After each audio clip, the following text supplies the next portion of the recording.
Ο θρύλος της λεπρής πριγκίπισσας που θεραπεύτηκε σε μια σπηλιά πίνοντας νερό που έμοιαζε με γάλα. Στο σημείο εκείνο ανέγειρε κλεισάκι της Παναγίας. Στο μικρό παραδοσιακό χωριό, το Άγιο Γάλα, που αποτελεί και ένα από τα δυτικότερα κατοικημένα σημεία της Χίου, ξεχωρίζει το μοναδικό ομώνυμο σύμπλεγμα τουλάχιστον 3 σπηλαίων, το μεγαλύτερο από τα οποία φτάνει σε βάθος περίπου 200 μέτρων.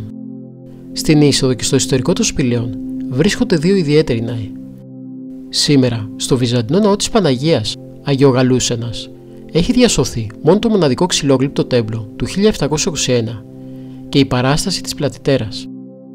Σύμφωνα με την παράδοση, στην περιοχή του χωριού Άγιο Γάλα, η οποία παλιότερα ονομαζόταν Άγιος Θαλελαίος, βρέθηκε εξόρισα από τον ίδιο της τον πατέρα μία όμορφη πριγκίπισσα που έπασχε από την νόσο του Χάνσεν. Η λεπρή κοπέλα βρήκε καταφύγιο στο σπίτι μιας μαυροφορεμένης γυναίκας, η οποία τη φρόντιζε και την προστάτευε. Ένα βράδυ η γυναίκα είδε στον ύπνο της ένα παράξενο όραμα και αμέσως έτρεξε να το πει στην πριγκίπισσα. Εκμυστηρεύτηκε στην κοπέλα να πάει στο σπήλαιο και να πιει νερό από την πηγή του για να γίνει καλά. Η πριγκίπισσα πίστεψε στα λόγια της μαυροντημένης γυναίκας, έκανε αυτό που της είπε και θεραπεύτηκε. Αμέσως μετά πήγε στο βασιλιά πατέρα της και του ζήτησε να χτίσει μια εκκλησία δίπλα στο σημείο που πήγαζε το θεραπευτικό νερό. Ο πατέρας συμφώνησε και άρχισαν οι εργασίες. Καθώς το έδαφος δεν ήταν ομαλό στο συγκεκριμένο σημείο, οι τεχνίτες αποφάσισαν να χτίσουν το εκκλησάκι στην απέναντι πλευρά. Κάθε πρωί που επέστρεφαν στη δουλειά τους, έβλεπαν ότι τα εργαλεία τους είχαν μετακινηθεί στο σημείο εκείνο που είχε αρχικά υποδείξει νεαρή κοπέλα για το κτίσιμο της εκκλησίας.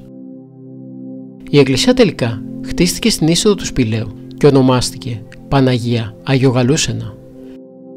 Εξαιτίας του λευκού σταλακτικού υγρού που πηγάζει από σταλακτίτη σε σχήμα μαστού, το οποίο μοιάζει με γάλα και θεωρείται ότι περιέχει θεραπευτικές ιδιότητες.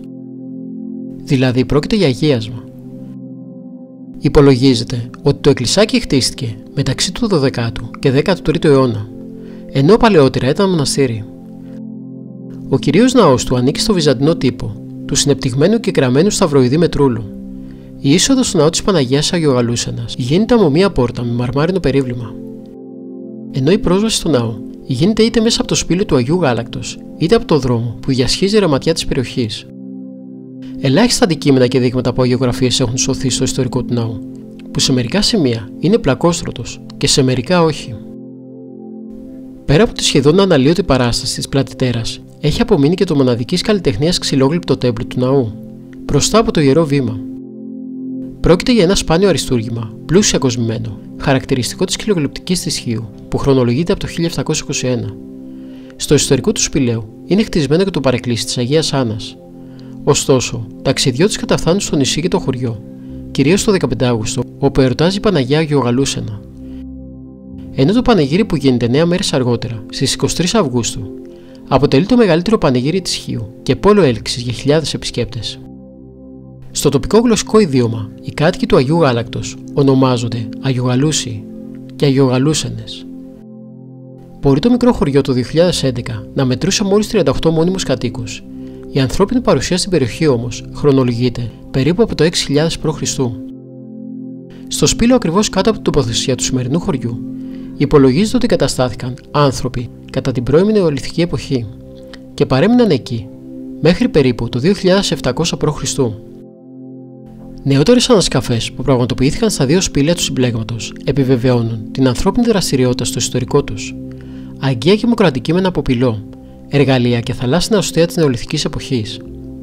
Όλα αυτά οδήγησαν τους επιστήμονες στο συμπέρασμα ότι οι προϊστορικοί άνθρωποι της περιοχής είχαν έφεση στη γεωργία και την κτηνοτροφία, αλλά και μια έντονη καλλιτεχνική και πνευματική δραστηριότητα, κυρίως από τα πολλά λατρευτικά αντικείμενα που βρέθηκαν στο ιστορικό του σπηλαίου και την ευρύτερη περιοχή.